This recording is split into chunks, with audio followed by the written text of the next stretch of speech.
Albuquerque's favorite tanning spot. You pull and pay. I haven't been here in years. This is a little blast from the past. It doesn't look any different, but let's see if I can grab a windshield from that 164 that showed up and whatever other good parts it might have for me. Waiting for a shopping cart.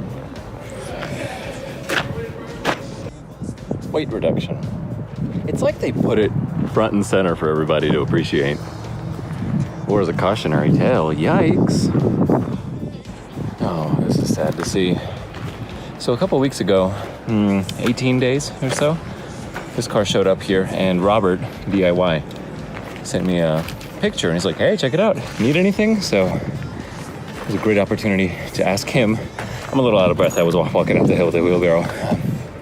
Great opportunity to ask him to pick up the grill and one little piece on the inside for the, look at that. She's got the big one.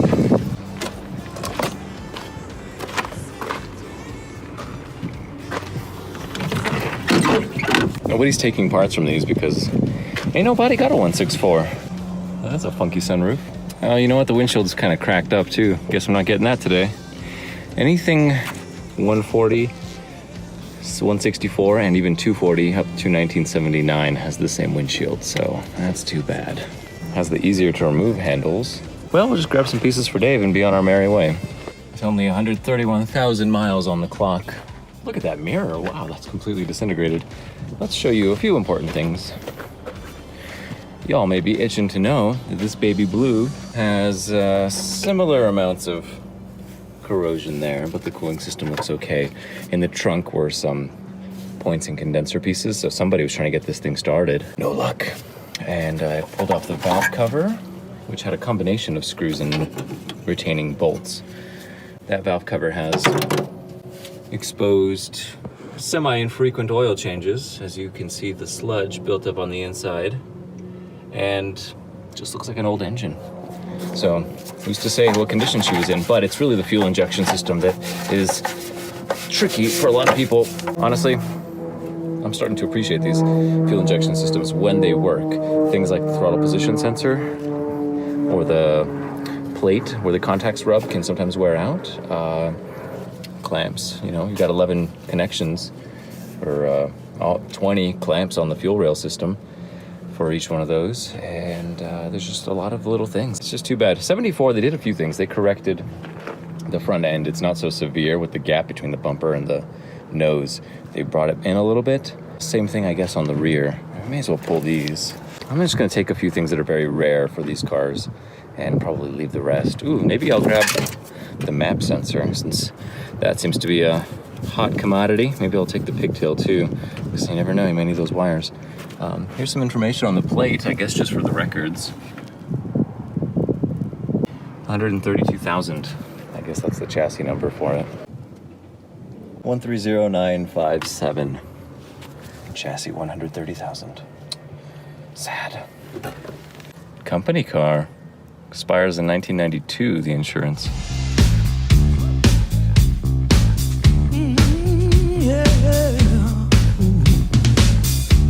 She dashed by me and painted on jeans, and all heads turned, 'cause she was the dream. Yeah. In the blink of an eye, I knew her number and her name. I was starting to work on the rear end to see if I could find out if it's a limited slip, because it looks like it. It's got the drain pan, the drain plug on the bottom. But I don't know, if I'm kind of losing steam on it. It could also just be that this car was in really bad shape, because look at that. Look at these lowering devices on the springs. That's pretty awful. Just don't do that to yourselves, people. Why? Anyway, I held the drive shaft, spun both wheels, and it didn't feel great. Besides, the mountings may not even line up between the 74 and the 69, so I'm gonna just leave her be. But if it does, I'll look at this video and then later I will inspectigate. Well, fast forward 30 seconds and I really didn't like the way that made me feel to say those things, so I take it back. Let's find out what's in here. Traditional rear end. No limited slip. Good to know. I'll sleep easy now. Welcome back, am I right? she'll make her way over here at some point, I imagine. In the 10 days that I've been here, here's what's been accomplished. I pulled the engine out of Ivy, spent 2 days on buffing the paint just to find out and forget that I could color sand. Oops. And I pulled the interior out of both cars. I'm going to walk around it. I'm going to show you all the little bits and pieces that I'm going to order. I'm going to do one big order from the windshield to all the transmission bits, engine parts. That's the rod bearings, main bearings, pistons, blah, blah, blah, camshaft. But I'm going to go back to California for about 2 weeks because I'm at a spot here where I can't hit any of those tasks any further. I could do more interior stuff on Ivy and putting Amy back together. I've got the dashboards actually right here over my shoulder, and we'll go over that in detail. But this will be a little bit of a break because I need to get a few loose ends wrapped up out in LA before I can come right back here to work. I'm still living in LA. That's not changing. I love it there. But I got a garage here. I don't even have a driveway to work out there anymore. That's the engine hoist. All right, here's our dashboards. We've got pie crust and we've got, what do you want to call it? Flapjack? Little metal pad that's right here. I don't know what that's for. Interesting. But the vents are there. The radio's there. The one that doesn't have a radio, you can see there's the hole for both of them in the back. The rust, as we saw in an earlier episode, it lives in the corner of the dashboards. Ooh. We got those sockets for the light bulbs. I don't like them, but that's just the style that Volvo was using. Huh. The cigarette lighter is in a different position on these two. The letters go up there. They're taped. Funny. Choke. All right. Not much else to really discuss here. I hope that those plastic tabs are available. We've got our engines. There's, this is actually just the valve covers and then the old B30A head. Some other miscellaneous bits and pieces, my old distributor that works with points. But we're going to go to electronic ignition. There's the old mechanical fan, and I have my hydraulic fans over there. I guess that's technically still mechanical, but you know what I mean. The door speakers were cut into the panels and into the doors for Ivy. I'll show you that in a minute. As we head under the hood, we'll look at some more stuff. I always grab little connecting bits from the Junkyard cars. I've gone over a lot of this stuff, but now we've got the seats there for Amy, which are going to be Ivy's new seats. I got the sway bar there. I also grabbed the resistor from the Junkyard because you never know. You never know. You can buy resistors locally, but you never know. Still need to do the power washing. I have the power washer right there, but I will wait to do that when I come back in about 2 weeks, okay? And then there's all my tools. There's the B20 on the bottom. I really just filled this garage in the last 10 days. Amazing. As far as Amy goes, just amazing that there's like shine in the paint. Isn't that cool? After all the work I put into Ivy, I'm really appreciating the shine in the original Volvo paint. Makes me wish they hadn't repainted it, but can't do anything about that now. And here's our interior. Looks pretty good. All the doors survived without major issues, and all the pieces are nice in there. I think these rollers are quite funny. I've never seen that style before. I wouldn't be surprised if they're all seized up, but cautiously optimistic. Huh, that door closed pretty easy today. It gets temperamental. The plastic around the dashboard, as I'd mentioned in another video, great shape. Got all of our little chrome nuts there for the accessories, and I just sort of put the seats in. Windshield. I need to buy a windshield for Ivy, and you can get green tint, you can get clear tint. I don't know which one I've got. I don't know, that might already be green tint. It would help if this one wasn't green, because now it's kind of throwing off what our eyes... Is there a way to determine through the part number? Yeah, is there a part number? Volvo Tempex C M20 AS2 D141. Volvo Tempex C M20 AS2 D141. M20 D141 AS2 Tempex C and Tempex C M20 AS2 D141. M40 AS2 Tempex C D141. Windshield's not bad. It's about $190. The gasket is $100 though. That's crazy. And as I understand it, there are clips holding it all in. Laminated safety float AS1 DOT 177 M3. Although Amy's here is actually Volvo brand. Gemepe Glassitex from Belgium.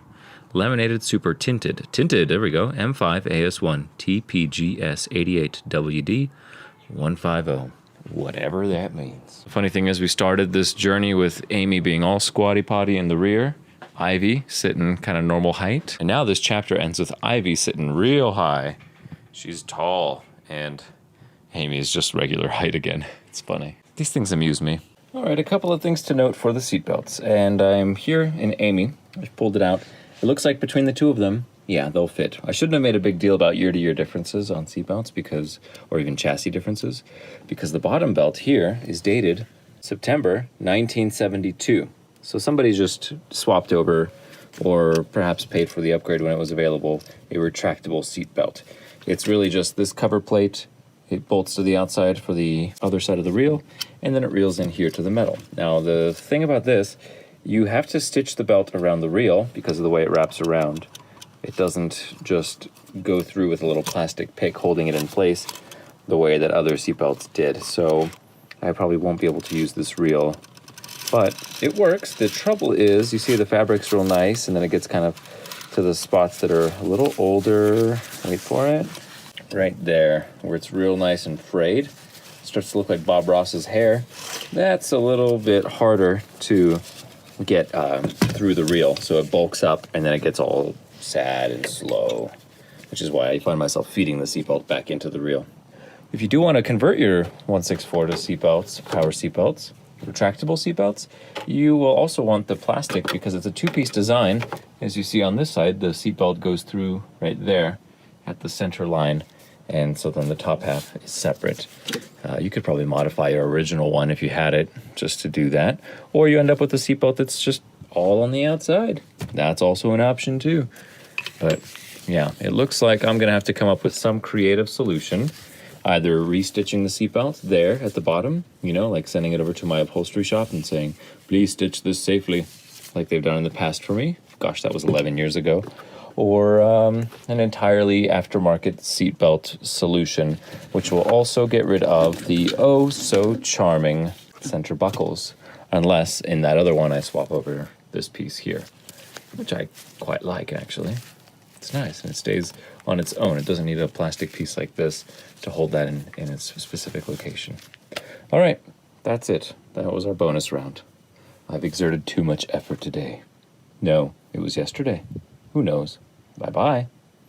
And yes, the transmission, still just chilling, waiting for some TLC, but I'm gonna rest. I got an early morning tomorrow, hit the road about 5 a.m. See y'all in LA. I'll start making more videos and we'll just go from there. Ciao, ciao now.